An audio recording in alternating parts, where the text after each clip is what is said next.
నమస్తే, welcome to reporters time. నేను రాజశేఖర్. ప్రాంతం ఏదైనా, అంశం ఏదైనా, ఇష్యూ ఏదైనా, పార్టీ ఏదైనా దానిపై సమగ్ర సమాచారం అందించడానికి మా ప్రతినిధులు అందరూ సిద్ధంగా ఉన్నారు. ముందుగా మనం భద్రాద్రి కొత్తగూడెం వెళ్దాం. అక్కడ మా ప్రతినిధి శ్రీనివాస్ మనకి అందుబాటులో ఉన్నారు. ప్రధానంగా అక్కడ భద్రాద్రి కొత్తగూడెం జిల్లా కొత్తగూడెం పాల్వంచ ప్రధాన రహదారిలో ఉన్నటువంటి లక్షల రూపాయలు విలువ చేసే కలప నిరుపయోగంగా అలా ఉండినటువంటి పరిస్థితి కనిపిస్తుంది. దాదాపుగా లక్షలు విలువ చేసే కలప రెండేండ్లుగా అక్కడే గాలికి వదిలేసినటువంటి పరిస్థితి కనిపిస్తుంది కాకతీయ యూనివర్సిటీ.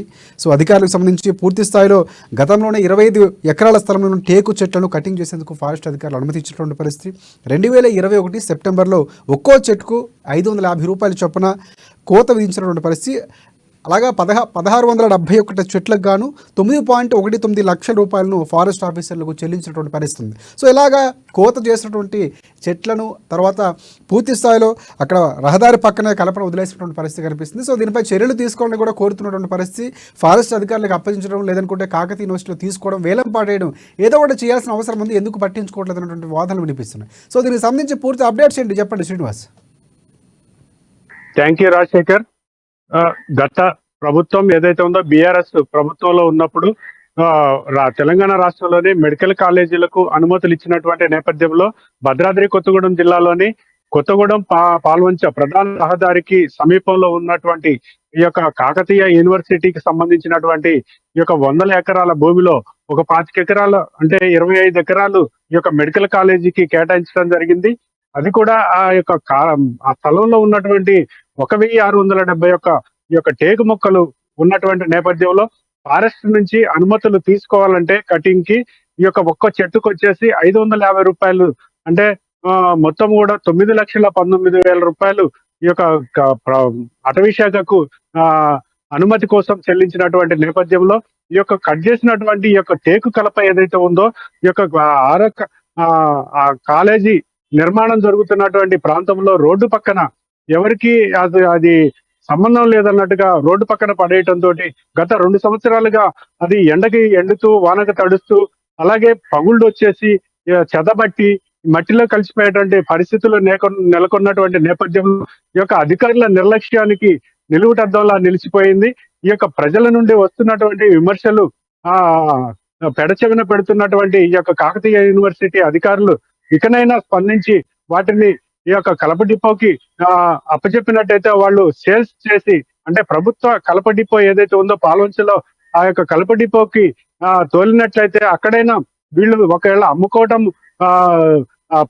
దాని యొక్క నిబంధనలు తెలిసినా తెలియకపోయినా కూడా ఈ యొక్క ప్రభుత్వ కలప డిపో ఏదైతే ఉందో పాల్వంచలో ఆ కలప డిపోకి వారికి హ్యాండ్ ఓవర్ చేసినా కూడా ఈ యొక్క ప్రతి నెల ఆ యొక్క కలప డిపోలో ప్రతి నెల 10వ తేదీన పెట్టేటువంటి వేలంపాట ఏదైతే ఉందో ఆ వేలంపాటలో వచ్చేటువంటి ప్రజలకి నచ్చిన వారు ఆ యొక్క రేటు ఇష్టమైతే కొనుగోలు చేసేటువంటి పరిస్థితులు ఉన్నటువంటి నేపథ్యంలో ఈ యొక్క దీనిని ఉపయోగించుకోలేదు. అలాగని ఆ యొక్క అక్కడ ఉన్నటువంటి కలపని అలాగే గాలి కొదిలేసి తమకేమీ పట్టినట్టుగా వ్యవహరిస్తున్నారు కాకతీయ యూనివర్సిటీ అధికారులు. ఇకనైనా స్పందించి ఆ యొక్క తగినటువంటి చర్యలు తీసుకొని వాటిని 9,19,000 రూపాయలు అనుమతి కోసమే ఈ యొక్క ఫారెస్ట్ డిపార్ట్మెంట్ కి చెల్లించారంటే అది ఎన్ని లక్షల వ్యయం అంటే దగ్గర దాదాపు 70 లక్షల రూపాయల వరకు ఇన్కమ్ వచ్చేటువంటి అవకాశం ఉన్నదని కూడా మనకి అంచనా తెలుస్తోంది.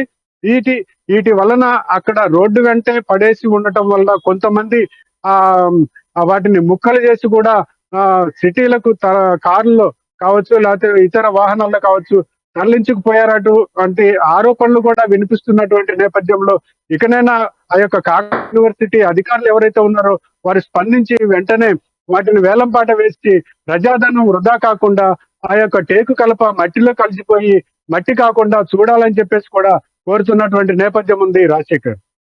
రైట్. ఇక్కడ శ్రీనివాస్, ప్రధానంగా 2 ఏళ్లుగా కలప నిరుపయోగంగా గాలికి వర్షాలకి తడుస్తూ అక్కడ ఉన్నటువంటి పరిస్థితి కనిపిస్తుంది. సో ఇక్కడ ప్రధానంగా దృష్టి సారించాల్సినటువంటి కాకతీయ యూనివర్సిటీ అధికారులకు సంబంధించి విన్నతలు ఏమైనా వెళ్ళేటువంటి పరిస్థితి ఉందా? సో అలాంటి చెల్లమేమైనా వచ్చి చర్యలు తీసుకునే అవకాశం కనిపిస్తుందా? సో మనం ఇక్కడ అమ్మా న్యూస్ ద్వారా ప్రచారం చేస్తున్నటువంటి న్యూస్కు సంబంధించి ప్రసారం అయిన తర్వాత ఏమైనా చర్యలు తీసుకునే అవకాశాలు ఉన్నాయనుకోవచ్చు మనం? తప్పకుండా రాజశేఖర్.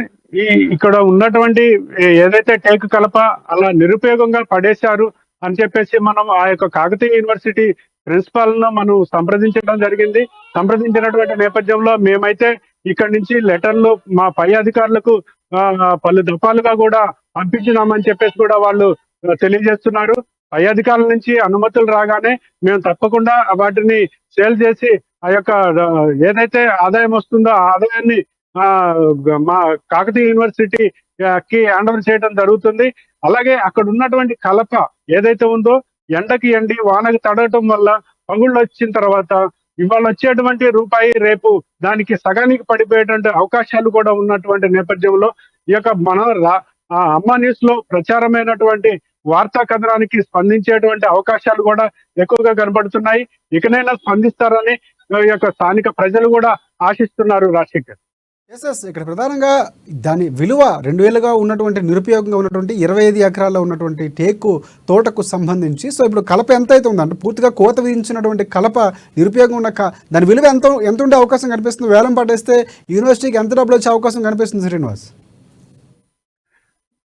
ఇప్పుడు ఫారెస్ట్ డిపార్ట్మెంట్ నుంచి ఒక చెట్టు కట్ చేసేందుకు చెల్లించినటువంటి 550 రూపాయలు ఏదైతే ఉందో 9,19,000 రూపాయలు మొత్తం 1,671 చెట్లకు చెల్లించినటువంటి నేపథ్యంలో ఈ యొక్క చెట్లు సైజు అంటే కొంత చిన్న సైజు ఉంటాయి, కొంత పెద్ద సైజు ఉంటాయి, మొత్తం ఒకే సైజు లేవు. కాబట్టి ఈ మొత్తం కూడా యావరేజ్ చేసుకుంటే 50 లక్షల పైగా అంటే దగ్గర 70 లక్షల రూపాయల వరకు వచ్చేటువంటి అవకాశం ఉందని చెప్పేసి కూడా మనకి ప్రైవేట్ వ్యక్తుల ద్వారా సమాచారం అందుతుంది. అక్కడ ఉన్న కల్పన బట్టి ఎస్టిమేషన్ వేసుకున్నటువంటి నేపథ్యంలో ఇప్పుడు తప్పకుండా ఈ వార్తా కథనానికి మనం ప్రసారం చేస్తున్నటువంటి వార్తా కథనానికి అక్కడ ఉన్నటువంటి పరిస్థితులకు తక్షణమే స్పందించేటువంటి అవకాశం కూడా కనపడుతుంది. Rajasekhar, right thanks for update Srinivas. Next మనం కడప వెళ్దాం. కడపలో మా ప్రతినిధి యూసఫ్ మనకు అందుబాటులో ఉన్నారు. ప్రధానంగా కడప జిల్లాలో జోరుగా ఫ్లెక్సీల రగడ జరుగుతున్నటువంటి పరిస్థితి. ఏపీ మొత్తంగా ఈ ఫ్లెక్సీల రగడ రాజుకుందని చెప్పుకోవచ్చు. కడపకు సంబంధించి కడప జిల్లాలో ప్రొద్దుటూరులో రాజకీయ నేతలకు వింత అనుభవం ఎదురైనటువంటి పరిస్థితి కనిపిస్తోంది. తామలాపురం సంబంధించి గ్రామంలో రోడ్లు మంచినీటి వసతి కల్పించాలని చెప్తూ బ్యానర్లు వెలిసాయి. సో వసతులు కల్పించిన తర్వాత ఎన్నికల ప్రచారానికి రావాలంటూ కూడా బ్యానర్ల రూపంలో వాళ్ళు వినతులు వ్యక్తం చేసినటువంటి పరిస్థితి. సో జిల్లా వ్యాప్తంగా హాట్ టాపిక్గా మారినటువంటి తాల్మాపుర సంబంధించిన గ్రామ ఫ్లెక్సీలు, మరోపక్క వైనాట్ బీసీ అంటూ కూడా మరికొన్ని చోట్ల ఫ్లెక్సీలు వెలిసినటువంటి పరిస్థితి కనిపిస్తుంది. ఫ్లెక్సీలకు సంబంధించి వాదోపవాదాలు ఇటువైపు కౌంటర్లు ఇచ్చుకుంటూ ఫ్లెక్సీలు ఏర్పాటు చేస్తున్నటువంటి పరిస్థితి కనిపిస్తుంది. ఫ్లెక్సీల రగడ అనేది రాజకీయంగా ఇప్పుడు సర్వసాధారణమైనటువంటి పరిస్థితి. సో ప్రధానంగా కడపకు సంబంధించి పూర్తి అప్డేట్స్ ఏంటి చెప్పండి యూసఫ్. Thank you Rajasekhar. కడప జిల్లాలో వింత అనుభవాలు రాజకీయ నాయకులకు ఎదురవుతూ ఉన్నాయని చెప్పవచ్చు. పొద్దుటూరు నియోజకవర్గంలో ఎప్పుడూ లేని విధంగా నూతన రాజకీయానికి స్థానికంగా ఉన్నటువంటి ప్రజలతో పాటు నాయకులు కూడా తెరలేపారని చెప్పవచ్చు. ఒక పక్క వైనాట్ బీసీ ఎప్పుడు రెడ్డి గారి సామాజిక వర్గానికి సంబంధించి ఇక్కడ సీట్లను కేటాయిస్తున్నారు. అధిక సంఖ్యలో బీసీ ఓట్లు ఉన్నప్పటికీ కూడా అధికార ప్రతిపక్ష పార్టీలు ఎందుకు మా వైపు చూడడం లేదని చెప్పేసి బీసీ నేతలు పొద్దుటూరు నియోజకవర్గంలోని గాంధీ సర్కిల్ తో పాటు వివిధ కూడలలో ఒక బ్యానర్లను అయితే ఏర్పాటు చేశారు. ఇదే పొద్దుటూరు నియోజకవర్గంలో తాళ్ళాపురంలో అయితే ఇక్కడ ఉన్నటువంటి యువత మొత్తం కూడా 20 సంవత్సరాల నుంచి మా యొక్క ప్రాంతాన్ని అభివృద్ధి చేయలేదు. రోడ్ల వసతి కావచ్చు, మంచినీటి వసతిని ఏర్పరచడంలో రాజకీయ నాయకులు విఫలం చెందుతున్నారు. మీకు ఓట్లను మేము ఎందుకు వేయాలని చెప్పేసి పూర్తిగా ఇక్కడ కూడా ఒక 10 నుండి 15 బ్యానర్లు ఈ నియోజకవర్గంలో ఏర్పాటు చేశారు. మాకు రోడ్లు, నీటి వసతి కల్పించిన తర్వాతనే మా దగ్గరికి ఓట్లకు రాండి, లేని పక్షంలో ఏ ప్రధాన రాజకీయ పార్టీ నాయకుడు కూడా ఓట్ల వ్యవహారంలో మా దగ్గరికి రాకూడదని చెప్పేసి ఒక నిబంధనలు అయితే ఏర్పాటు చేశారు. ఎప్పుడే కూడా ఇటువంటి రాజకీయాన్ని కడప జిల్లా ప్రజలు చూడలేదు. వినూత్నమైనటువంటి రీతిలో ఈ విధమైన నిరసనలు ఒక పక్క అయితే సొంత పార్టీ వర్గంలో కూడా నేతలు తమకు సీట్లను సీటు తమకు కేటాయించాలని చెప్పి పొద్దుటూరు సీటుపై పట్టుబడుతూ ఉన్నారు. ఇప్పటికే రాచమూలు శివప్రసాద్ రెడ్డికి యాంటీ వర్గం అయితే పూర్తిగా ఏర్పడింది. దాన్ని 2-3 రోజుల క్రితం అధిష్టానం పిలిపించి మందలించి ఇరు వర్గాలను సమన్వయపరిచిందని చెప్పి అందరూ ఊహించారు. అయితే మళ్ళీ వారి పాత బంధాన్ని అయితే వాళ్ళు కొనసాగిస్తూ ఉన్నారు. వీళ్ళు చేసేటువంటి పోకడల నుంచి గమనిస్తున్నటువంటి ప్రజలు కూడా ఇప్పుడు పూర్తిగా ఇరు పార్టీల నేతలకు సంబంధించిన వ్యవహారంలో వాళ్ళదైన శైలిలో స్పందిస్తూ వస్తూ ఉన్నారు. సీటు కోసం మీరు ఇంత పోటీ పడుతున్నారు, అభివృద్ధిలో ఎందుకు వెనకంజకు వెళ్తున్నారు అని చెప్పేటువంటి ఒక ప్రశ్న అయితే ఉత్పన్నం అవుతూ ఉంది. దీనికి 2 ప్రధాన పార్టీలకు సంబంధించిన నేతలు కూడా సమాధానం అయితే చెప్పాల్సినటువంటి పరిస్థితి ఏర్పడింది. రాజశేఖర్, ప్రధానంగా ఇంకొకటి యూసఫ్, అక్కడ వైనాట్ బీసీ అనే దానికి ప్రధానంగా ఫ్లెక్సీలో కొంతమంది ఒక మహిళ ఫోటో కూడా మనకి కనిపిస్తుంది విజువల్స్లో. సో ఎవరు ఏంటి మనకు తెలుస్తూ ఉందా, ఎవరు ఏర్పాటు చేశారు అనేది ఏమైనా మనకు తెలుస్తూ ఉందా? రైట్ రాజశేఖర్, వీరైతే పొద్దుటూరు నియోజకవర్గానికి సంబంధించిన వాళ్ళే స్థానికంగా ఈ డాక్టర్ వృత్తిలో కొనసాగుతూ ఉన్నారు. దాదాపు నియోజకవర్గంలో అంతా కూడా బీసీలు ఇప్పుడు పూర్తిగా పట్టుబట్టారు. అటు పార్టీలో ఉన్నటువంటి బీసీ నేత ఎమ్మెల్సీగా ఇక్కడ ఒక అభ్యర్థి రమేష్ యాదవ్ కి అయితే వైసీపీ అధిష్టానం అవకాశం కల్పించి అతనికి ఎమ్మెల్సీగా పదవిని అయితే కట్టబెట్టారు. ఆయన సామాజిక వర్గ నేతలతో పాటు ఇతర బీసీలు ఎవరైతే ఉన్నారో ఈ పొద్దుటూరు నియోజకవర్గంలో దాదాపు 75% ఓట్ బ్యాంక్ గా ఉన్నటువంటి పద్మశాలి కావచ్చు, బీసీ యాదవ సంఘం కావచ్చు, తదితర కులాల వారీగా చూసినట్లయితే 75% బీసీ వర్గం అయితే ఇక్కడ పూర్తిగా ఉంది. 75% ఓటర్లుగా తాము ఉన్నప్పుడు తమకు సీట్ ఇవ్వకుండా కేవలం 10 నుంచి 15% మాత్రమే ఉన్నటువంటి ఓసీలే తరచూ ఇక్కడ పోటీలో కంటెస్ట్ చేయడం, 2 పార్టీలు వాళ్ళకే సీట్లు ఇవ్వడం, అధికారం వారి చేతుల్లోకి తీసుకోవడం, ఇది ఎంతవరకు న్యాయం అని చెప్పేసి పొద్దుటూరు నియోజకవర్గంలో ఉన్నటువంటి బీసీ నాయకులంతా ఏకమయ్యారు. ఇప్పుడు ఈ సీటు కూడా ఇటు టీడీపీకి కావచ్చు, అటు వైసీపీకి కావచ్చు, ఎవరిని కేటాయించాలని చెప్పే వ్యవహారంలో పెద్ద తలనొప్పిగా అయితే మారేటువంటి అవకాశాలు పొద్దుటూరు నియోజకవర్గం వ్యాప్తంగా. Right thanks for updates Yusuf. Next మనం మా హైదరాబాద్ ప్రతినిధి మనకి రాంబాబు లైవ్లో ఉన్నారు. ప్రధానంగా చూసుకుంటే రేపు మేడిగడ్డ పర్యటనకు మంత్రులు, ఎమ్మెల్యేలు, ప్రజాప్రతినిధులు వెళ్ళబోతున్నారు.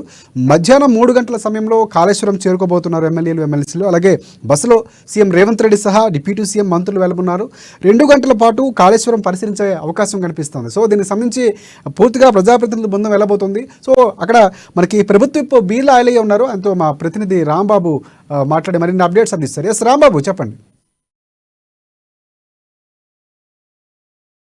కాంగ్రెస్ ఎమ్మెల్యేలు, అదేవిధంగా ఎమ్మెల్సీలు, మంత్రులు, ముఖ్యమంత్రి అందరూ కూడా రేపు మేడిగడ్డ పర్యటనకు వెళ్తా ఉన్నారు. ఈ మేడిగడ్డలో జరిగినటువంటి అవినీతికి సంబంధించినటువంటి అంశాన్ని ఇప్పటికే అసెంబ్లీ వేదికగా పవర్ పాయింట్ ప్రజెంటేషన్ ఇవ్వడం జరిగింది. మరొక వైపు దీనికి సంబంధించినటువంటి విజిలెన్స్ రిపోర్ట్ కూడా రావడం జరిగింది. దీనిపై ప్రజల్లోకి మరింత తీసుకెళ్లేందుకు రాష్ట్ర ప్రభుత్వం ప్రయత్నం చేస్తుంది. దీనిపై మనతో మాట్లాడడానికి ప్రభుత్వ వైపు బీర్లయ్య గారు ఉన్నారు. సార్ చెప్పండి, ఇప్పటికే మీరు అసెంబ్లీ వేదికగా పవర్ పాయింట్ ప్రజెంటేషన్ ఇచ్చారు. రేపు ముఖ్యమంత్రి కూడా 4 గంటలకు మేడిగడ్డలో పవర్ పాయింట్ ప్రజెంటేషన్ ఇస్తానని చెప్తా ఉన్నారు. మరి ఒకవైపు రైతు గర్జన పేరిట ఇటు బీఆర్ఎస్ ఒక సభ నిర్వహించబోతున్నది. దీన్ని ఏ విధంగా చూడొచ్చు? కేసీఆర్ ఏమున్నా సెంటిమెంట్ నమ్ముకొని ఓట్లకి వెళ్తాడు. కృష్ణా జలాల మీద మళ్ళొక్కసారి రాద్ధాంతం చేసి తెలంగాణ ప్రజలు మోసం చేయడానికి రేపు నల్గొండ సభలు పెట్టినాడు. గత చరిత్ర చూస్తే తెలంగాణ ఏర్పడ్డదే నీళ్లు, నిధులు, నియామకాలు. ఏదైతే నీళ్ల కోసం ఏర్పడ్డ తెలంగాణ ఉమ్మడి రాష్ట్రంలో కృష్ణా జలాలను ఏ మేరకు వాడుకున్నారు, తెలంగాణ వచ్చిన తర్వాత కృష్ణా జలాలను ఆంధ్రకి ఏ రకంగా దోచిపెట్టిండో ఇవాళ అసెంబ్లీ సాక్షిగా గౌరవ ముఖ్యమంత్రి రేవంత్ రెడ్డి గారి నాయకత్వాన ఇరిగేషన్ మినిస్టర్ ఉత్తమ్ కుమార్ రెడ్డి గారు ప్రాజెక్టు పెట్టి క్షుణ్ణంగా చెప్పడం జరిగింది. గత ఆంధ్ర పాలకుల్లో 44,000 టీఎంసీలు వాడుకుంటే తెలంగాణ వచ్చిన తర్వాత 98,000 టీఎంసీలు కృష్ణా జలాలను దోచిపెట్టింది కేసీఆర్ ప్రభుత్వం. మళ్ళీ ఇవాళ కృష్ణా జలాలను అడ్డం పెట్టుకొని రాజకీయం చేయాలని చెప్పి నల్లగొండకు పోయి ఇవాళ రైతులను మళ్ళొక్కసారి మోసం చేస్తున్నాడు. నేను ఒకటే చెప్తున్నా కేసీఆర్ సంబంధించినటువంటి ఎమ్మెల్యేలను, మీరు నల్లగొండలో అడుగుపెట్టే ముందు నల్లగొండ ప్రజలకు క్షమాపణ అడిగి నల్లగొండలో మీరు అడుగుపెట్టాలి. ఎందుకంటే మీరు 9.5 సంవత్సరాలు నల్గొండ, పాలమూరు, రంగారెడ్డి, నల్గొండకు 90% కంప్లీట్ అయిన ప్రాజెక్టులకు కనీసం ₹1 ఖర్చులో ప్రవేశపెట్టకుండా, ₹1 ఇవ్వకుండా నీ ధనార్జన జయంగా నీ ఫామ్ హౌస్ కారణేమో కట్టుకుంటావు కొండపోచమ్మ.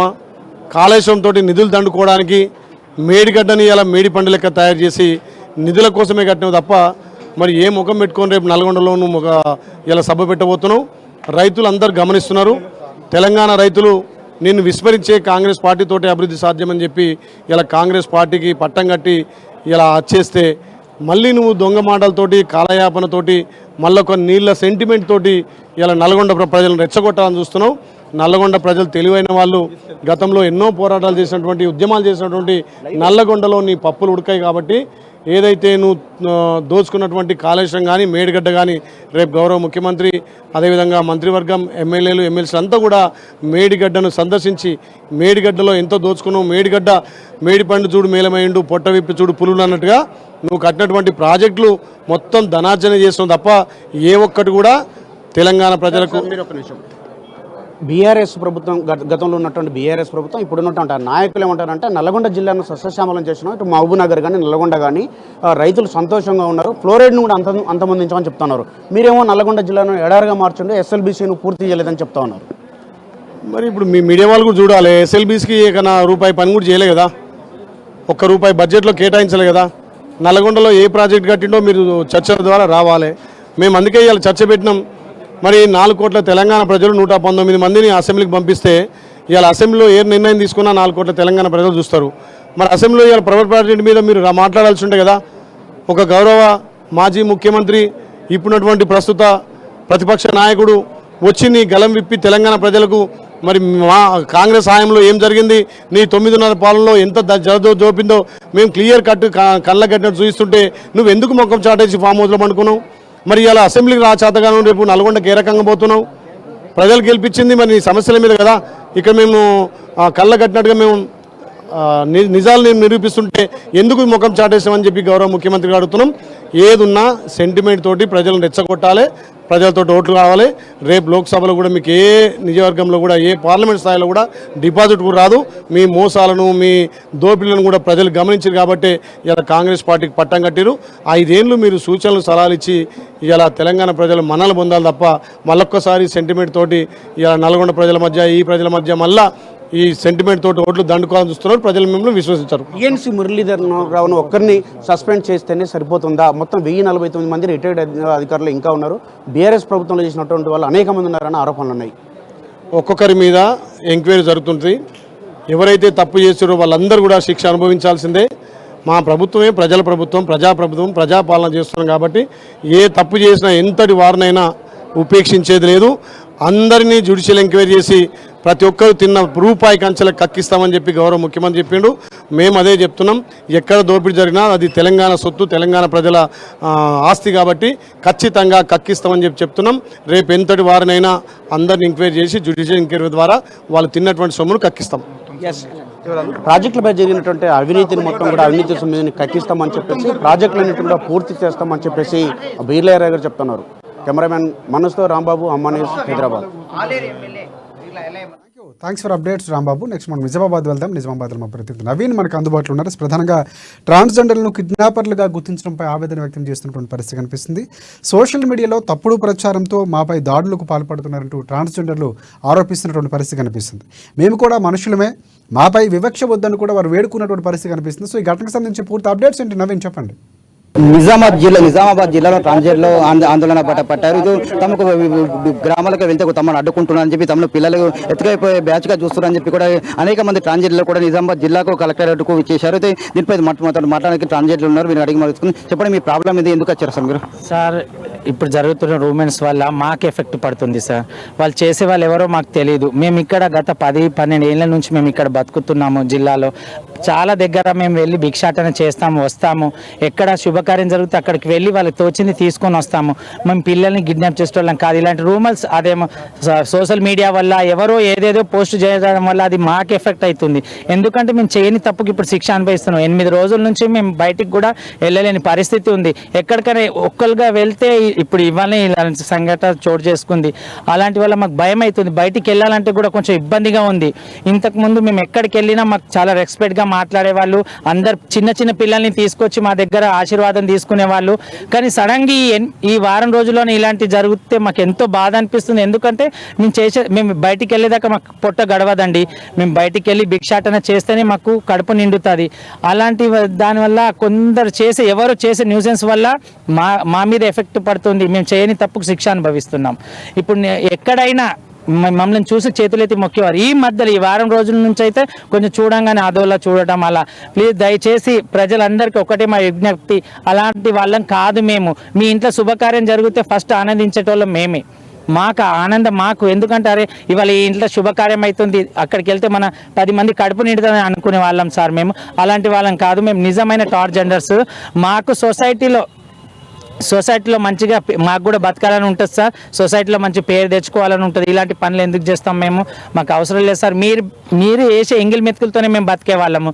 మేము అలాంటి పనులు ఎందుకు చేస్తాం? మేము అలాంటి పనులు చేయం. మాకు ప్రెస్ అయినా రెస్పెక్ట్, మళ్ళీ పిఎస్ అయినా మాకు రెస్పెక్ట్ సార్. అలాంటి వాళ్ళు ఎవరైనా కనిపిస్తే ఖచ్చితంగా పిఎస్ వాళ్ళకి మేము సహకరిస్తాం. మేము ఒకవేళ మా దృష్టికి అలాంటి వాళ్ళు ఎవరైనా కనిపిస్తే వెళ్ళి పిఎస్కి అప్పచెప్తాం ఖచ్చితంగా.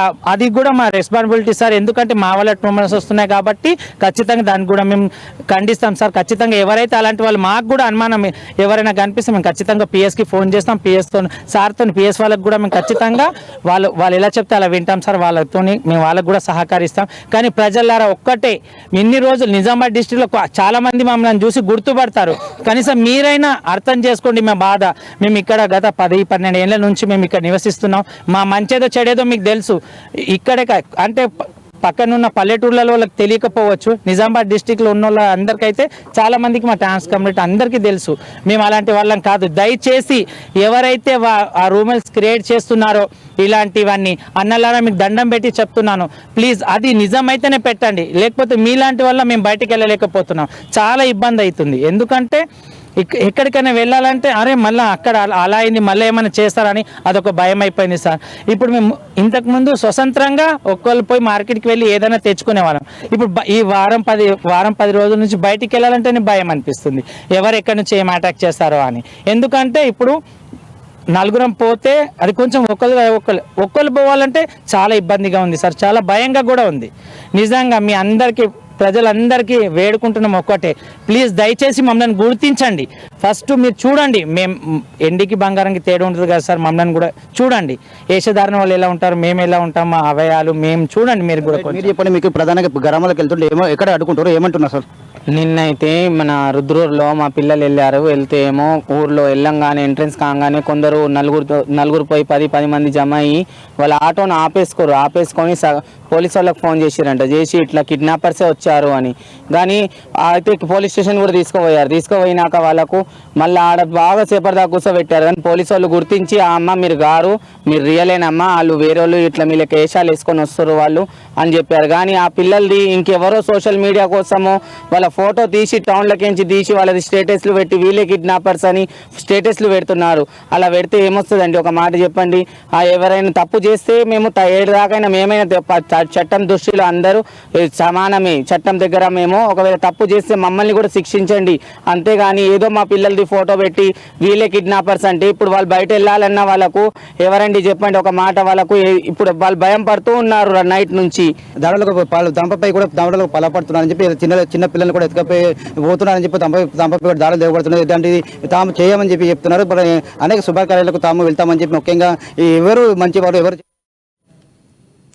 Right, thanks for updates Naveen. Next మనం ఆదిలాబాద్ వెళ్తాం. మాకు రీజనల్ కోఆర్డినేటర్ సత్యనారాయణ మనకు అందుబాటులో ఉన్నారు. ప్రధానంగా బీఆర్ఎస్ పార్టీకి సంబంధించిన నీటి వాటాలపై ఇప్పటికే రగడ జరుగుతున్నటువంటి పరిస్థితి కనిపిస్తుంది. ఇక పూర్తిగా ఈ పాపం కేసీఆర్ది అంటూ ఇటువైపు కాంగ్రెస్ పార్టీ సంబంధించిన నేతలు ప్రధానంగా ఆరోపిస్తున్నారు. ఆదిలాబాద్కు సంబంధించి కిసాన్ కాంగ్రెస్ ఆధ్వర్యంలో కాంగ్రెస్ శ్రేణులు నిరసన వ్యక్తం చేశారు. నల్గొండ సభల్లో ప్రజల్ని తప్పుదోవ పట్టించే ప్రయత్నం చేస్తారని కూడా ఆరోపణలు చేసినటువంటి పరిస్థితి. కేసీఆర్కు వ్యతిరేకంగా నినాదాలు చేశారు, ఫ్లెక్సీలు దహనం చేసినటువంటి పరిస్థితి. తప్పులన్నీ మీ బీఆర్ఎస్ పార్టీ ప్రభుత్వానివే. సో కిసాన్ కాంగ్రెస్ నాయకులు తీవ్రంగా విమర్శలు చేస్తున్నటువంటి పరిస్థితి కనిపిస్తుంది. ఈ రోజు జరిగినటువంటి అసెంబ్లీ సమావేశాల్లో దీనిపై ప్రధానంగా చర్చ జరిగినటువంటి పరిస్థితి. సో దీనికి సంబంధించి పూర్తి అప్డేట్స్ అందిస్తారా? ఎస్ చెప్పండి సత్యనారాయణ. Good evening Rajasekhar. అయితే ఏదైతే కృష్ణా జలాల వివాదం ఉందో, కృష్ణా జలాలకు సంబంధించినటువంటి ఒక ఈ అంశంలో పూర్తిగా బాధ్యత అంతా కూడా కేసీఆర్ తీసుకోవాల్సినటువంటి అవసరం ఉందని చెప్పేసి ఇవన్నీ కేసీఆర్ వేనంటూ ఇక్కడ జిల్లాలోని కిసాన్ కాంగ్రెస్ నాయకులు పెద్ద ఎత్తున ధర్నా కార్యక్రమం చేపట్టారు.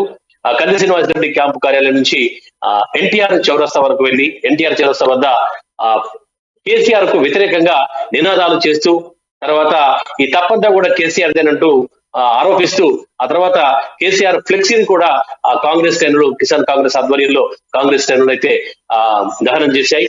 అయితే గతంలో అంటే ఏదైతే అప్పుడు ప్రభుత్వం ఈ యొక్క కృష్ణా గోదావరి ట్రిబ్యునల్ అంశానికి సంబంధించి కృష్ణా జలాల నీటి వాటాలో రాష్ట్రానికి తెలంగాణ రాష్ట్రానికి అన్యాయం చేసింది కేసీఆర్ అని, ఆ తర్వాత ఏపీ ముఖ్యమంత్రి జగన్ తో సంబంధాలు పెట్టుకొని ఆ తర్వాత జగన్ ఇంటికి వెళ్ళి బిర్యానీ తిని భోజనం చేసి ఆ తర్వాత కృష్ణా జలాల్ని అప్పనంగా కట్టబెట్టి వచ్చారని చెప్పేసి ఇక్కడైతే నేతలు ఆరోపిస్తున్నారు. ఇక్కడ కిసాన్ కాంగ్రెస్ జిల్లా అధ్యక్షుడు మల్లేష్, అలాగే కిసాన్ కాంగ్రెస్ రాష్ట్ర ప్రధాన కార్యదర్శి బోరంచు శ్రీకాంత్ రెడ్డి ఇద్దరి ఆధ్వర్యంలో ఇవాళ నిరసన కార్యక్రమాలు జరిగాయి. అయితే ఒకవైపు రాష్ట్ర ముఖ్యమంత్రి రేవంత్ రెడ్డి ఇక్కడ అసెంబ్లీ సమావేశంలో ప్రధానంగా కృష్ణా జలాలపై చర్చ పెట్టినప్పుడు ఆ కృష్ణా జలాల చర్చకు మాజీ సీఎం కేసీఆర్ హాజరు కాకుండా ఇప్పుడు రేపు నల్గొండలో సభ పెట్టి ప్రజల్ని తప్పుదో పట్టించే ప్రయత్నం చేసే అందులో భాగమే తప్ప వేరే కాదని చెప్పేసి వాళ్ళు విమర్శిస్తున్నారు.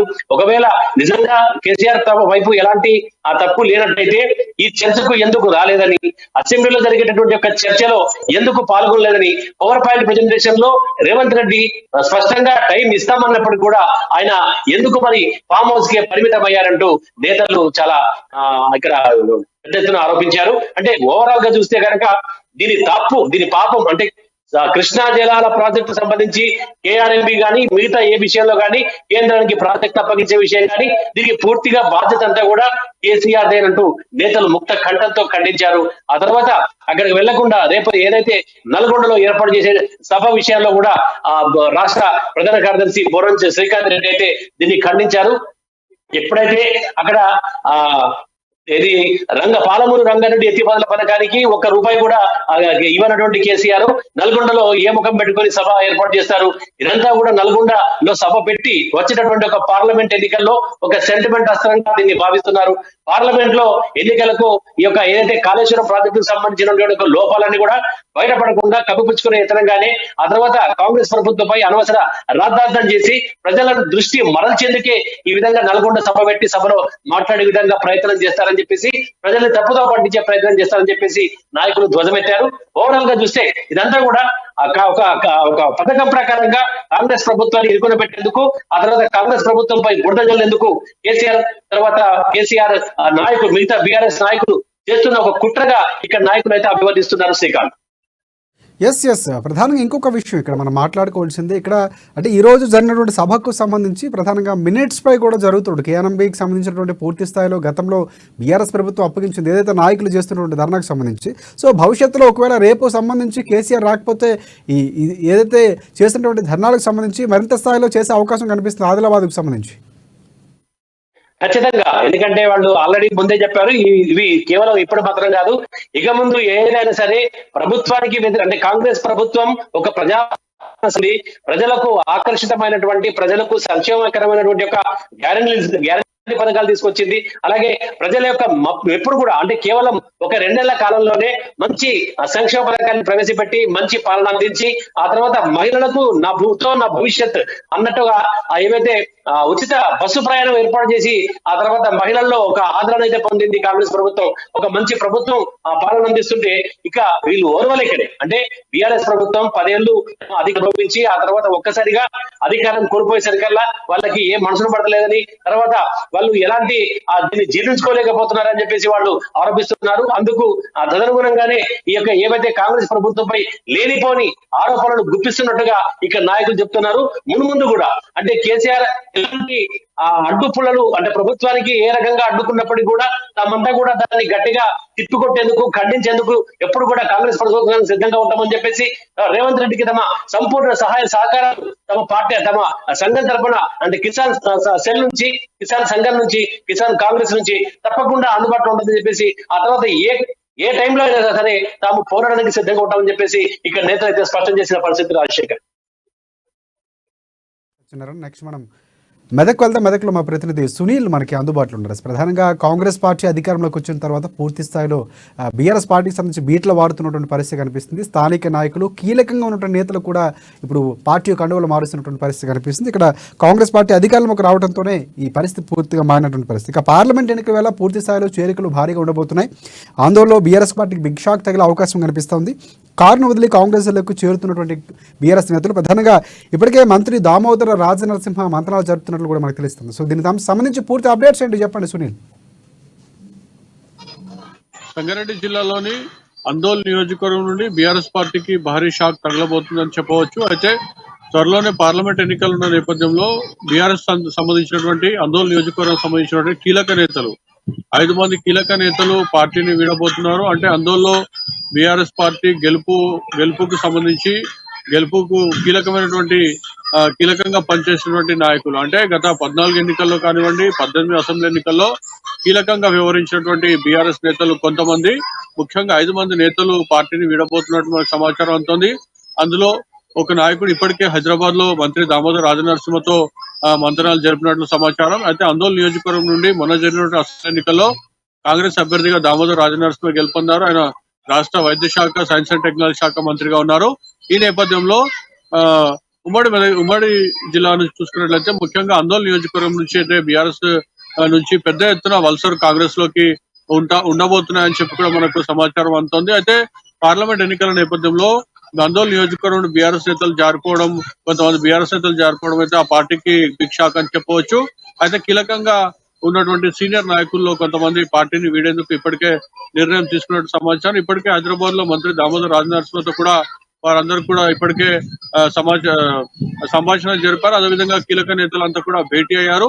అయితే మరికొద్ది రోజుల్లో అంటే దాదాపు వారం రోజుల్లో బీఆర్ఎస్ నేతలు కొంతమంది పార్టీని వీడి కాంగ్రెస్ లో చేరేందుకు కూడా రంగం సిద్ధం చేసుకున్నట్టు సమాచారం. అయితే వారికి కొన్ని డిమాండ్స్ వారు పెట్టడం జరిగింది. వాటన్నిటికి కూడా మంత్రి దామోదర్ రాజనరసింహ అంగీకరించారని చెప్పి కూడా మనకు తెలుస్తున్నటువంటి పరిస్థితి ఉంది. అయితే త్వరలోనే బీఆర్ఎస్ పార్టీకి భారీ షాక్ తగలబోతుంది ఆందోళన నియోజకవర్గంలో కూడా మనకు సమాచారం అవుతుంది. అయితే బీఆర్ఎస్ పార్టీ దిద్దుబాటు చర్యలు ఇప్పటికే ప్రారంభించింది. మాజీ మంత్రిగా ఉన్నటువంటి హరీష్ రావు కూడా ఎవరైతే పార్టీ వీడే ఆలోచనలో ఉన్నారో వారితో ఫోన్ లో మాట్లాడినట్టు కూడా మనకు సమాచారం అవుతుంది. కానీ ఫోన్ లో మాట్లాడినప్పటికీ కూడా వారు పార్టీ వీడేందుకు సిద్ధమయ్యారు. ఇప్పటికే ఒక నాయకుడు హైదరాబాద్ చేరుకున్నారు. ఆయన హైదరాబాద్ లోనే ఉంటున్నారు. అయితే ఆందోళన నియోజకవర్గంలో ముఖ్యంగా ఆందోళన మండలానికి సంబంధించినటువంటి ఒక నాయకులు ఇప్పటికి వాళ్ళు హైదరాబాద్ చేరుకొని హైదరాబాద్ లోనే ఉంటున్నారు. పార్టీ మారిన తర్వాత మళ్ళీ తిరిగి నియోజకవర్గానికి వచ్చేందుకు కూడా ఆయన ఇప్పటికే ఏర్పాటు చేసుకున్నట్లు కూడా మనకు సమాచారం అందుతుంది. మొత్తానికైతే బీఆర్ఎస్ పార్టీకి భారీ షాక్ తగిలేందుకు సిద్ధంగా ఉంది. అందులో ఆందోళన నియోజకవర్గం కీలకంగా ఉంది. మంత్రి దామోదర్ రైట్ సునీల్, ఎవరెవరైతే మారబోతున్నారో అందులో కీలక నేతల పేర్లు ఏమైనా బయటకు వస్తున్నటువంటి పరిస్థితి కనిపిస్తుందా? మిగతా పార్టీల నుంచి ప్రధానంగా బీఆర్ఎస్ పార్టీ టార్గెట్ గా కనిపిస్తున్నటువంటి పరిస్థితి కనిపిస్తుంది. ఎందుకంటే అధికారం కోల్పోయిన తర్వాత పార్టీ యొక్క ప్రతిష్ట పూర్తి స్థాయిలో గతంలో జరిగినటువంటి అన్ని బయటపడుతున్నాయి. సో వారి ఆత్మరక్షణ కోసం కూడా అధికార పార్టీ వైపు వెళ్తున్నటువంటి పరిస్థితులు ఉన్నాయని కూడా ఓవైపు ఆరోపణలు వస్తున్నాయి. సో ఆ నేపథ్యంలోనే భారీ చేరికలు ఉన్నాయనుకోవచ్చు మనం. అదే గత 2014 అసెంబ్లీ ఎన్నికలకు ముందు మనం చూసుకున్నట్లయితే ఉమ్మడి ఆంధ్రప్రదేశ్ లో కాంగ్రెస్ పార్టీ అధికారంలో ఉంది. ఇప్పుడు మనం మాట్లాడుకునే నేతలంతా కూడా కాంగ్రెస్ లో ఉన్నారు. అనంతరం జరిగినటువంటి పరిణామాలు, తెలంగాణ రాష్ట్రం ఏర్పాటు అవడం, అప్పటి టీఆర్ఎస్ పార్టీ గెలుపొందడం, అనంతరం 14లో కొంతమంది అసెంబ్లీ ఎన్నికల్లో కొంతమంది కాంగ్రెస్ పార్టీని వీడి అప్పటి టీఆర్ఎస్ లో చేరారు. అనంతరం 2018 అసెంబ్లీ ఎన్నికల్లో కూడా కొంతమంది నాయకులు కాంగ్రెస్ పార్టీని వీడి బీఆర్ఎస్ లో చేరినటువంటి పరిస్థితి. తిరిగి కాంగ్రెస్ పార్టీ అధికారంలోకి రావడంతో వారికి ఉన్నటువంటి కొన్ని పనులకు సంబంధించి కానివ్వండి, లేదంటే కొన్ని అంశాలకు సంబంధించి కూడా పార్టీలో ఉండడమే కీలకం, అధికార పార్టీ ఉండడమే కీలకం అని చెప్పి భావిస్తున్నటువంటి కొందరు నేతలు మాత్రం బీఆర్ఎస్ పార్టీకి సంబంధించిన నేతలు ఆందోళన నియోజకవర్గంలో పార్టీని వీడేందుకు సిద్ధమయ్యారు. ఇప్పటికే వారందరూ కూడా మంత్రి దామోదర్ రాజనరసింహతో కొంతమంది ప్రత్యక్షంగా కలిసి మాట్లాడడం జరిగింది, కొంతమంది ఫోన్ లో మాట్లాడడం జరిగింది.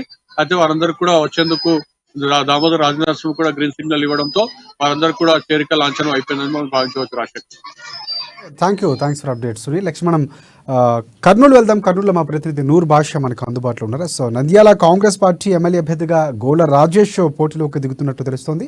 నంద్యాల జిల్లా అభ్యర్థిగా గోళ్ళ రాజేష్ను పార్టీ కండువా వేసి పార్టీలోకి సాధారణంగా ఆహ్వానించినటువంటి పార్టీ ఖచ్చితంగా 2024 జరగబోయే ఎన్నికల్లో కాంగ్రెస్ పార్టీ అధికారంలోకి వస్తున్నట్టు ఆశాభావం కూడా వ్యక్తం చేస్తున్నటువంటి పరిస్థితి కనిపిస్తుంది. సో దీనికి సంబంధించి పూర్తి అప్డేట్స్ అందిస్తారు నూర్ భాష. చెప్పండి భాష.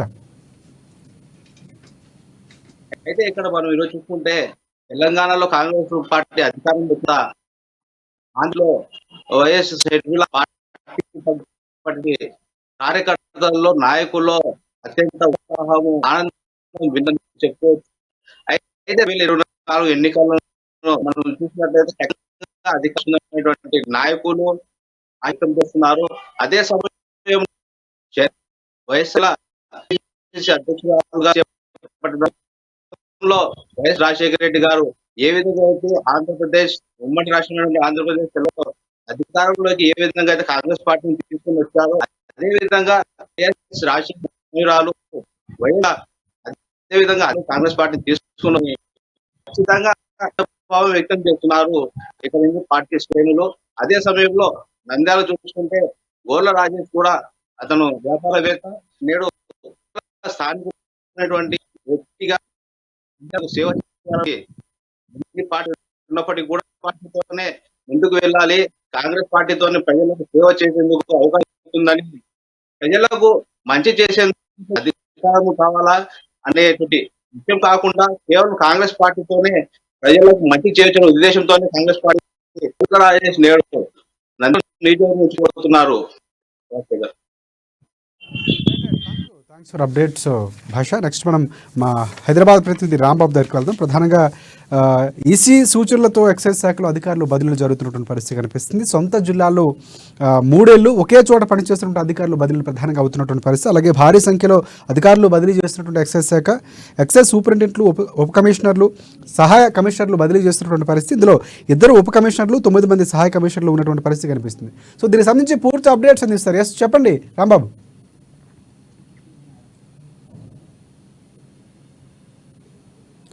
ఎస్ ఆ అధికారులను బదిలీ చేయడం జరిగింది. మరొక వైపు ఇప్పటికే పంచాయతీరాజు, అదేవిధంగా ఎంపీడీఓలను, ఆర్డీఓలను, డిప్యూటీ కలెక్టర్లను బదిలీ చేస్తున్నటువంటి రాష్ట్ర ప్రభుత్వం ఈ రోజైతే ఎక్సైజ్ అధికారులను కూడా బదిలీ చేయడం జరిగింది. ఎన్నికల కమిషన్ సూచనల మేరకు ఈ యొక్క బదిలీల ఉత్తర్వులు ఇవ్వడం జరిగింది. ఇప్పటికే రాష్ట్రంలో దేశవ్యాప్తంగా లోక్సభ ఎన్నికలు సమీపిస్తున్నటువంటి వేళ మరొకవైపు ఈ 15 రోజులలో నోటిఫికేషన్ కూడా వెలువడేటువంటి అవకాశం ఉంది. కాబట్టి ఈ నోటిఫికేషన్లోపై దీనికి సంబంధించినటువంటి ఈ యొక్క అధికారులు ఎవరైతే ఉన్నారో వీళ్ళందరినీ కూడా అన్ని శాఖలలో బదిలీ చేయాలని చెప్పేసి రాష్ట్ర ప్రభుత్వానికైతే ఎన్నికల కమిషన్ సూచించింది. ఈ మేరకే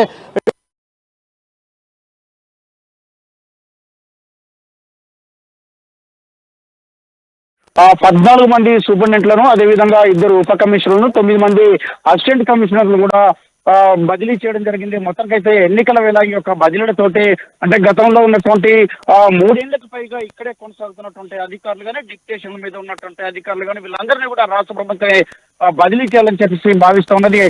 ఎన్నికల కమిషన్ సూచన మేరకైతే ఈ బదిలీలు కొనసాగుతున్నాయి. దీంతో రాష్ట్ర వ్యాప్తంగా ఉన్నటువంటి అధికారులు, వివిధ శాఖలలో ఉన్నటువంటి అధికారులు, అదేవిధంగా డిప్యుటేషన్ మీద ఉన్నటువంటి వాళ్ళు, గత కొన్నేళ్లుగా అక్కడే ఉన్నటువంటి 3 ఏళ్లుగా పైగా ఉన్నటువంటి వాళ్ళు, సొంత జిల్లాలలో పనిచేస్తున్నటువంటి వాళ్ళు వీళ్ళందరినీ కూడా రాష్ట్ర ప్రభుత్వం అయితే వీళ్ళకి సంబంధించినటువంటి జాబితాను కూడా సేకరించింది. ఇప్పటికే ఆర్థిక శాఖ కూడా వీళ్ళకి సంబంధించినటువంటి వివరాలు కూడా సేకరించినటువంటి పనిలో ఉన్నది.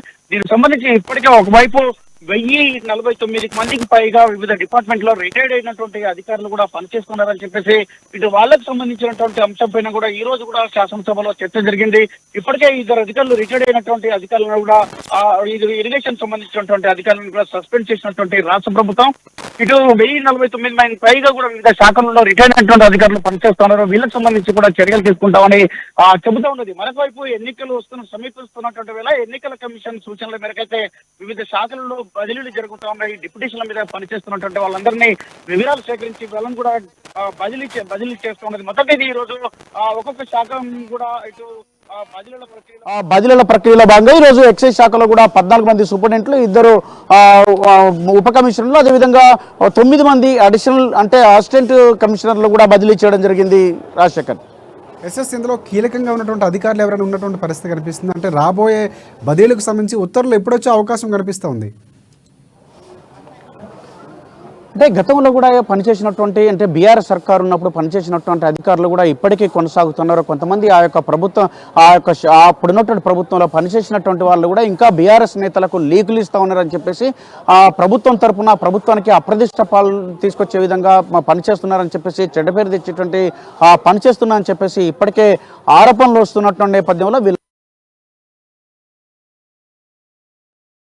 ఎక్కడైతే అంటే ఉత్తర్వులు అయితే ఇప్పటికే జీవో విడుదల చేసిన నేపథ్యంలో రేపు లేదా ఎల్లుండి వీటికి సంబంధించినటువంటి రిపోర్ట్ చేయాలి అధికారులు.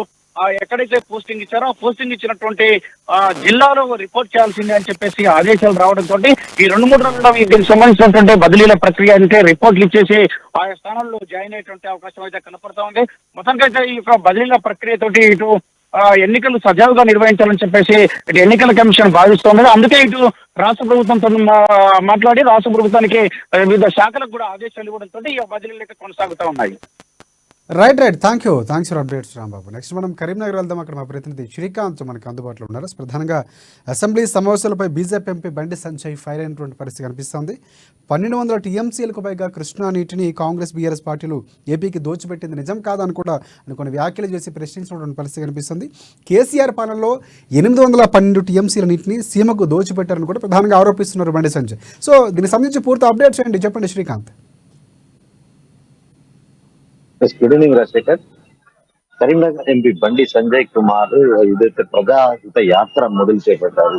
గత 2 రోజుల క్రితం ప్రారంభమైన యాత్ర ఈ 3వ రోజు ఈ రోజు వేములవాడ నియోజకవర్గంలో కొనసాగుతుంది.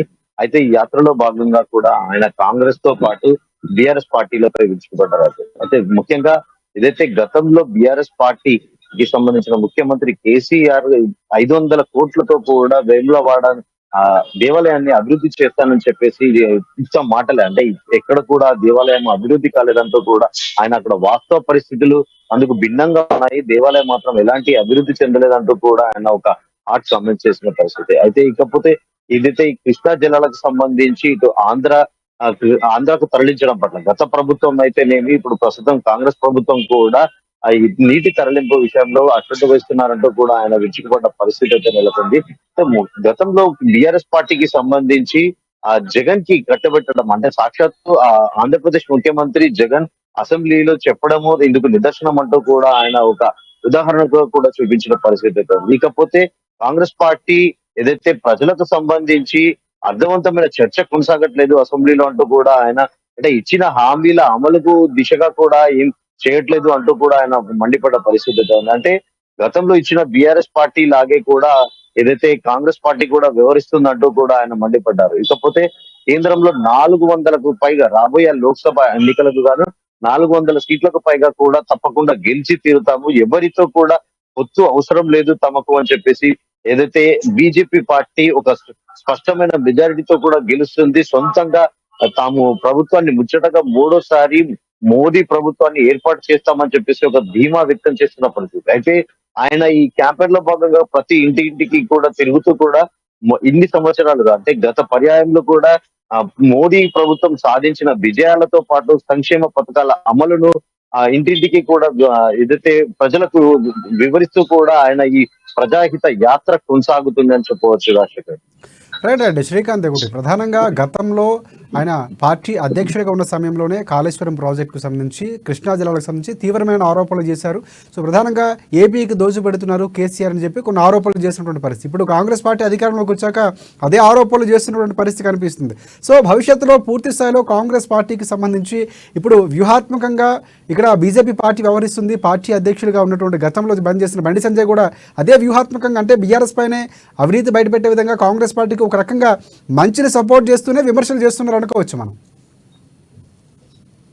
తప్పకుండా అనుకోవచ్చు రాజశేఖర్. ఏదైతే ప్రధాన టార్గెట్ గా కూడా బీఆర్ఎస్ పార్టీని ఆయన ప్రధాన కాంగ్రెస్ పార్టీ అధికారంలోకి వచ్చి ఎక్కువ రోజులు గడవట్లేదు కాబట్టి ఆయన కాంగ్రెస్ పార్టీపై కాకుండా ఎక్కువ గతంలో దశాబ్ద కాలంగా బీఆర్ఎస్ పార్టీ అధికారం చెలాయించిన నేపథ్యంలో కూడా బీఆర్ఎస్ అక్రమాల పైన కూడా ఆయన ప్రజలకు ఎక్కువగా వివరిస్తారు. అంటే ప్రజల్లో కాంగ్రెస్ పార్టీ రాష్ట్రంలో అధికారంలోకి వచ్చిన తర్వాత ఆదరణ కూడా లభిస్తుందని చెప్పేసి ఆయన ప్రజలకు ఏదైతే బీజేపీకి సంబంధించిన మోడీ ప్రభుత్వానికి సంబంధించిన విజయాలను వివరించే ప్రయత్నం చేస్తున్నారు. ఇకపోతే గత ప్రభుత్వ వైఫల్యాలు ఏదైతే ప్రతి అంశంని కూడా అంటే కాళేశ్వరం ప్రాజెక్టుతో పాటు గత 10 సంవత్సరాలుగా కూడా కేసీఆర్ ఇచ్చిన హామీలను నెరవేర్చకపోవడము ఉదాహరణగా కూడా చూపుతూ కూడా ఆయన ఈ యాత్ర కొనసాగిస్తున్నారని చెప్పవచ్చు.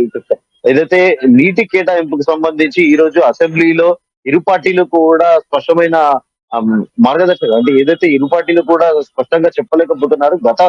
కాంగ్రెస్ ప్రభుత్వ హయాంలో గతంలో కూడా నీటి కేటాయింపు కృష్ణా జలాలకు సంబంధించి ఆంధ్రప్రదేశ్ కి కేటాయించిన విషయాన్ని గుర్తు చేస్తూ కూడా గత బీఆర్ఎస్ ప్రభుత్వం కేసీఆర్ అప్పనంగా కూడా ఏదైతే జగన్ ప్రభుత్వానికి అంటగట్టారంటూ కూడా ఆయన కామెంట్ చేసిన పరిస్థితి. అంటే ఇరు పార్టీలను కూడా టార్గెట్ చేస్తూ కూడా ఆయన ఈ పాదయాత్ర కొనసాగుతుంది. అయితే ఈ పాదయాత్ర ఖచ్చితంగా దాదాపుగా గత ముఖ్యమంత్రి కేసీఆర్ ను టార్గెట్ గా చేస్తూ బీఆర్ఎస్ నేతలను కనీసం వారికి ఓటు వేయద్దు, వాళ్ళకి ఓటు వేస్తే డ్రైనేజీలో వేసినట్టు మీ ఓటు వృధా అవుతుందంటూ కూడా ప్రధాన టార్గెట్ గా కూడా బీఆర్ఎస్ పార్టీనే చేస్తున్నట్టుగా కూడా చెప్పవచ్చు. రైట్ శ్రీకాంత్ ఫైనల్గా అంటే ఇక్కడ ఉన్నటువంటి పరిస్థితులు చూసుకుంటే తెలంగాణలో ప్రధానమైనటువంటి పోటీ కాంగ్రెస్ పార్టీకి ఇటువైపు బీజేపీ పార్టీకే ఉండబోతుంది. బీఆర్ఎస్ పార్టీ తూతు మంత్రంగా ఉంటే సర్వేలు కూడా 2-3 సీట్ల కంటే పెద్దగా రావు అని చెప్తున్నటువంటి పరిస్థితి కనిపిస్తుంది. సో విమర్శల ధాటి తర్వాత పెంచే అవకాశం కనిపిస్తుంది. అంటే ప్రజాహిత సంబంధించినటువంటి పాదయాత్రలో రాను ఎన్నికలు దగ్గర పడుతున్న తర్వాత పూర్తి స్థాయిలో విమర్శలు పెరిగే అవకాశం ఉంది. సో ఇప్పుడు ఆచితూచి అడుగులు వేస్తుంది బీజేపీ పార్టీ బండి సంజయ్ అనుకోవచ్చు మనం. తప్పకుండా రాజశేఖర్. ఏదైతే ఇప్పుడు ఈ 15వ తారీఖు వరకు కూడా అదైతే 15వ తారీఖు 15వ తేదీ తర్వాత కూడా పార్లమెంట్ కు సంబంధించి ఆయన ఢిల్లీ వెళ్ళనున్నారు. అయితే ఈ గ్యాప్ లో అంటే మొదటి విడతగా కూడా ఆయన ఆ, మొన్న జగిత్యాల జిల్లాతో పాటు ఈ రోజు సిరిసిల్ల నియోజకవర్గాల్లో కూడా పర్యటిస్తున్నారు. 15వ తారీఖు తర్వాత కూడా మళ్ళీ 20వ తేదీ నుంచి కూడా తన పాదయాత్రను అంటే ఏదైతే ప్రజాహిత యాత్రను కొనసాగించనున్నారు. ఈ ప్రజాహిత యాత్రలో భాగంగా కూడా ఆయన మీరు అన్నట్టుగా కూడా ఖచ్చితంగా కాంగ్రెస్ పార్టీని టార్గెట్ చేసే అవకాశం కూడా లేకపోతే సర్వేల అంచనాల ప్రకారం కూడా బీఆర్ఎస్ పార్టీ ఈసారి పెద్దగా సీట్లు రాలేకపోతుందని కూడా చెప్తా. అంటే ఏదైతే కరీంనగర్ కి సంబంధించి పోటీకి ఎవరు లేరు అంటూ కూడా ఆయన ఒక ధీమా వ్యక్తం చేస్తారు. అంటే బీఆర్ఎస్ పార్టీ నుంచి ఇప్పటికే ఏదైతే బోయినపల్లి వినోద్ కుమార్ ను అభ్యర్థిగా ప్రకటించిన విషయం తెలిసింది. అయితే ఆయన స్థానికుడు కాదంటూ కూడా తాను స్థానికంగా ఉన్నానంటూ కూడా ఆయన ఇప్పటికే ప్రజల్లో చెప్పుకునే ప్రయత్నం అయితే చేస్తున్నారు. స్థానికేతరుడు కాబట్టి పెద్దగా ఏదైతే పోటీ కూడా ఉండకపోదు అంటూ కూడా అంటే కాంగ్రెస్ పార్టీ నుంచి ఇప్పటి వరకు ఇంకా అభ్యర్థి ఎవరు అనేది ఖరారు కాకపోవడంతో కూడా ఆయన విమర్శనాస్త్రాలు ఇంకా ఎక్కువ పెట్టట్లేదని చెప్పవచ్చు. అంటే ఒకవేళ కాంగ్రెస్ పార్టీకి సంబంధించిన అభ్యర్థిని బట్టి ఆయన మళ్ళీ విమర్శనాస్త్రాలు ఎక్కువ పెడతారని కూడా మనం చెప్పుకోవచ్చు. Rajasekhar right thanks for update Srikanth. Next మనం వరంగల్ వెళ్దాం. వరంగల్ మా ప్రతినిధి స్వామి మనకి అందుబాటులో ఉన్నారు. ప్రధానంగా కిడ్నాప్కు సంబంధించి కలకలం రేపుతున్నటువంటి పరిస్థితి ఉమ్మడి వరంగల్ జిల్లా వ్యాప్తంగా కిడ్నాప్ కలకలం రేగింది. స్కూల్ విద్యార్థులు కిడ్నాప్ కావడంపై పోలీసులు అలర్ట్ అయినటువంటి పరిస్థితి కనిపిస్తుంది. ప్రధానంగా అక్కడ కిడ్నాపర్లపై ఉక్కుపాదం మోపుతామని ఏసీపీ కిరణ్ కుమార్ ప్రధానంగా కొన్ని వ్యాఖ్యలు చేసినటువంటి పరిస్థితి కనిపిస్తుంది. అక్కడ ఏసీపీ కిరణ్ కుమార్తో పూర్తి అప్డేట్స్ అందిస్తారు మా ప్రతినిధి స్వామి చెప్పండి. ఉమ్మడి వరంగల్ జిల్లాలో కిడ్నాపర్ల మూట కలకలం రేపుతుందని చెప్పుకోవచ్చు. చిన్నపిల్లల సైతం కిడ్నాప్ చేసి కూడా చిన్నపిల్లలను అంటే విద్యార్థులను చిన్నపిల్లలను ఎత్తుకుపోయే మూట వరంగల్లో ట్రై సిటీ కాజీపేట హన్మకొండ వరంగల్లో చొరబడ్డానికి కూడా ఒక ఉదంతాలు సోషల్ మీడియాలో వైరల్ అయిన నేపథ్యం ఉంది. మరి ప్రస్తుతం హన్మకొండ ఏసీబీ కిరణ్ కుమార్ ఏం చెప్తాడో ఆయన మాటల్లో తెలుసుకునే ప్రయత్నం చేద్దాం. ఉమ్మడి వరంగల్ జిల్లా వ్యాప్తంగా కూడా కిడ్నాపర్ల అంటే చిన్నపిల్లలను కిడ్నాప్ చేసి కూడా వాళ్ళ అవయవాలను ఎత్తుకెళ్లే ప్రయత్నం చేస్తున్నారని చెప్పి కూడా మొత్తం సోషల్ మీడియాలో వైరల్ అవుతున్న నేపథ్యం ఉంది. మొత్తానికి వరంగల్ కాజీపేట హన్మకొండ జిల్లాలో కూడా అంటే జరుగుతున్న నేపథ్యం అయితే ట్రై సిటీలో కూడా ఎలా ఉన్నాయి మనతో మాట్లాడడానికి హన్మకొండ ఏసీబీ కిరణ్ కుమార్ గారు ఉన్నారు. వాళ్ళు అడిగే ప్రయత్నం చేద్దాం. సార్ నమస్తే సార్, చెప్పండి సార్, ఇక్కడ మొత్తం హన్మకొండలో కూడా మీ పరిధిలో కూడా అంటే కిడ్నాప్ ఒక ముఠా అంటే వేరే రాష్ట్రం నుంచి మన వరంగల్కు ముఠా వచ్చింది, ఆ ముఠా చిన్నపిల్లలను కిడ్నాప్ చేస్తున్నారని చెప్పి కూడా సోషల్ మీడియాలో వైరల్ అనే నేపథ్యంలో మీరు ఎలా చూస్తారు? అది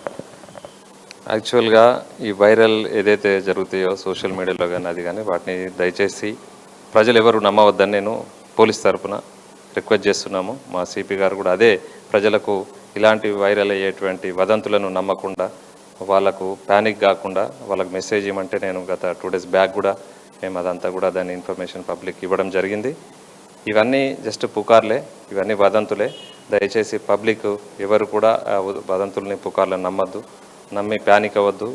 ఇటువంటి విషయంలో ఎవరు అపరిచిత వ్యక్తులు కనబడినా వీరు అదే ఉద్దేశం కొద్దీ వారు అటువంటి దాని గురించే వచ్చినారు కిడ్నాపర్లు అనుకొని వాళ్ళ మీద దాడి చేసి వాళ్ళకు కూడా ప్రమాదం కలిగించే పరిస్థితులు వస్తాయి. సో దయచేసి ఏదైనా వాళ్ళకి ఎటువంటి సమాచారం అట్లా అనిపించినప్పుడు దయచేసి 100 కానీ మా కన్సర్న్ పోలీస్ స్టేషన్ కానీ నాకు కానీ ఎవరికి ఫోన్ చేసినా మేము ఇమ్మీడియట్ రెస్పాండ్ అవుతాము. కానీ అనవసరం పుకార్ల మీద నమ్మి అది దాని మీద ఎక్కువ వాళ్ళు భయభ్రాంతులకు గురి కావద్దని ప్రజల్ని మేము వేడుకుంటున్నాం. ఇప్పటివరకైతే అటువంటి సంఘటనలు మా దగ్గర ఎటువంటి రిపోర్ట్ కాలేదు, మా దగ్గర అటువంటి ఇన్ఫర్మేషన్ కూడా ఇంతవరకు లేదు.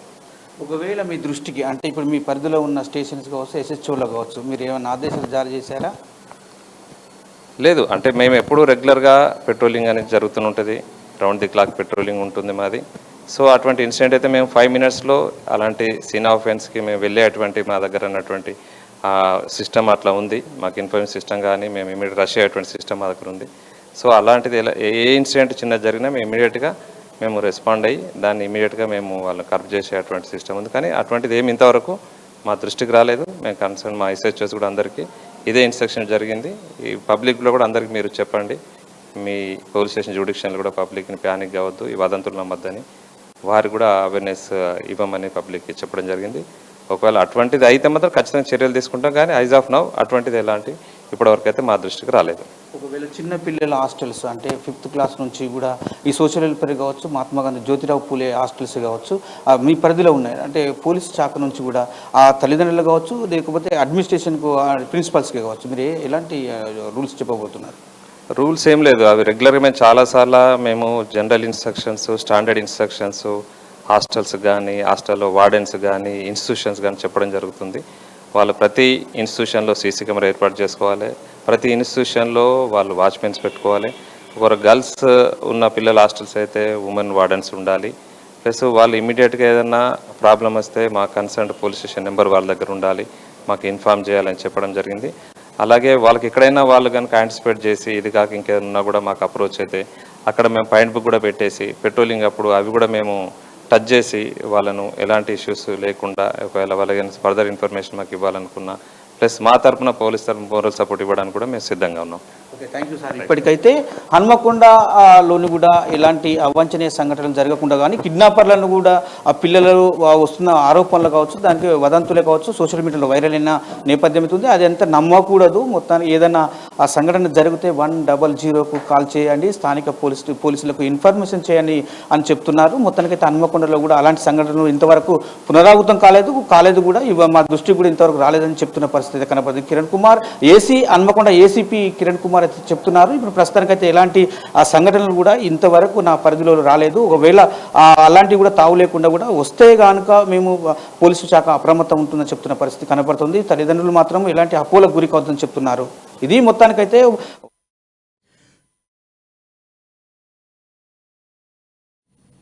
రైట్. థ్యాంక్స్ ఫర్ అప్డేట్ స్వామి. ఇది ఇవాళ రిపోర్టర్స్ టైం. రేపటి రిపోర్టర్స్ టైంలో మళ్ళీ కలుసుకుందాం. అంతవరకు చూస్తూనే ఉండండి అమ్మా న్యూస్, నిజం కోసం జనం కోసం.